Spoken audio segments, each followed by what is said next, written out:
Hello, I'm doing a movie review, and the movie I want to review is the 2020 psychological horror drama film St. Maud, which was written and directed by Rosie. Now, I'm counting it as a 2020 film, even though I know it first premiered at Toronto Film Festival in 2019, but it didn't get a wide release until 2020, or at least whatever qualifies as a wide release in that year. Because of the pandemic, a lot of theaters were closed. But you know what? Fuck it. I'm counting it as a 2020 film. I mean, we gotta show the year a little love, right?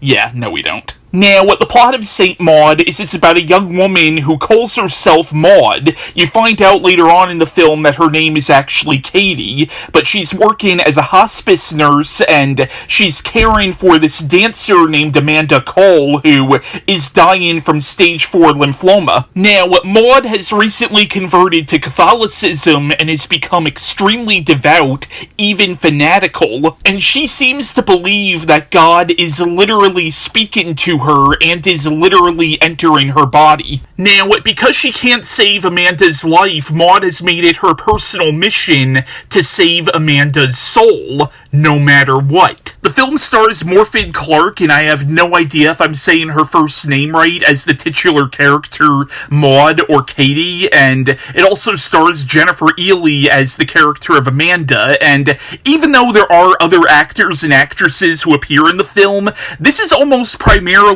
a two-woman show between these two actresses. Now, in general, I thought St. Maud was an excellent film. I did have some minor problems with it, but my personal issues with the film are really just sort of filmmaking pet peeves that I have that I know most people aren't going to give a shit about, but I'll address my problems with the film in a little bit. Now, St. Maud was promoted as a supernatural film, and it really depends on how you interpret the story. Like, throughout the movie, there's this real sense of ambiguity. Like, throughout the film, it appears that something is speaking to Maud. Maybe it's God, maybe it's Satan, or maybe it's just a fragment of her damaged psyche. My personal interpretation is that this is really a film about mental illness, a character study on a seriously disturbed young woman who needs psychological help.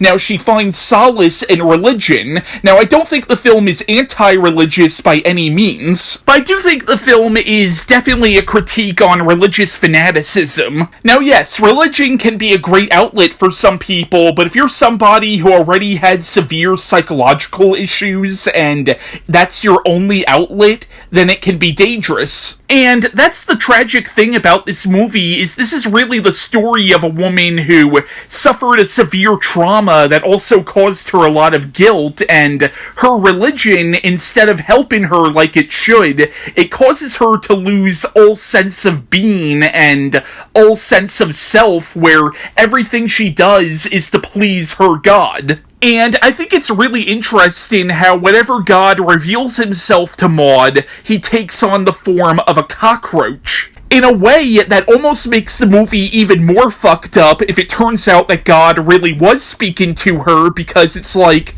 is this really the being that controls all our fates? And the God of this movie is very much the Old Testament God, the vengeful, jealous God that demands sacrifice. But I guess if you wanted to, you could also interpret it as maybe this is actually the devil trying to trick this woman into doing what she does at the end of the film, but it's all a matter of interpretation. Again, my personal interpretation is that this was all in Maud's head. But Morfydd gives an electrifying performance in this movie, and it really helps that you do genuinely feel for this woman, but at the same time though, while you do feel sympathy for her, she's also fucking scary. Now, this might seem like a really weird comparison, but this movie is almost a more feminine version of Taxi Driver, because if you think about it, both stories are about severely mentally ill people who find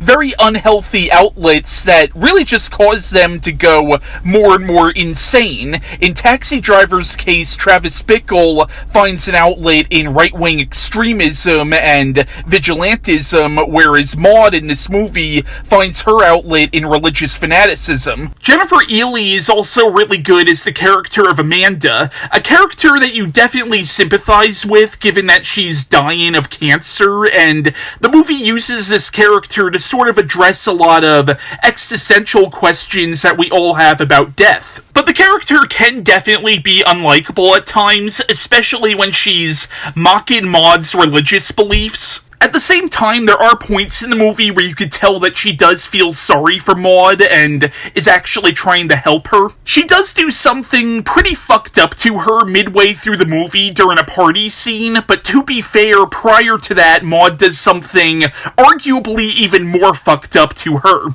Now, while this is a very dark and creepy and at times very depressing film, it's not entirely without a sense of humor. Like, my favorite line in the movie, and trust me when I say this is not a word I typically use often, but my favorite line in the movie is when Maud first goes to Amanda's house and the hospice nurse who was previously taking care of Amanda is just leaving, and Maud asks her, "How is she?" And this nurse just says, "A bit of a cunt." But yeah, St. Maud was a very good film. My only issue with it, and this is really towards the end, and I'm trying to be as spoiler-free as possible, but there are a few shots towards the end of the film where Maud imagines herself having angel wings, and it was CGI for the angel wings, and I understand that the point was they were supposed to look kind of otherworldly, but I don't know, I didn't particularly need that. At the same time, I understand that the angel wings were specifically done to look like the way William Blake drew angels, because there is a part of the movie where Amanda gives Maud a collection of William Blake paintings and poems. But yeah, if you haven't seen this movie, I definitely recommend it. It is a very good psychological horror film. But that was my review on St. Maud, and bye.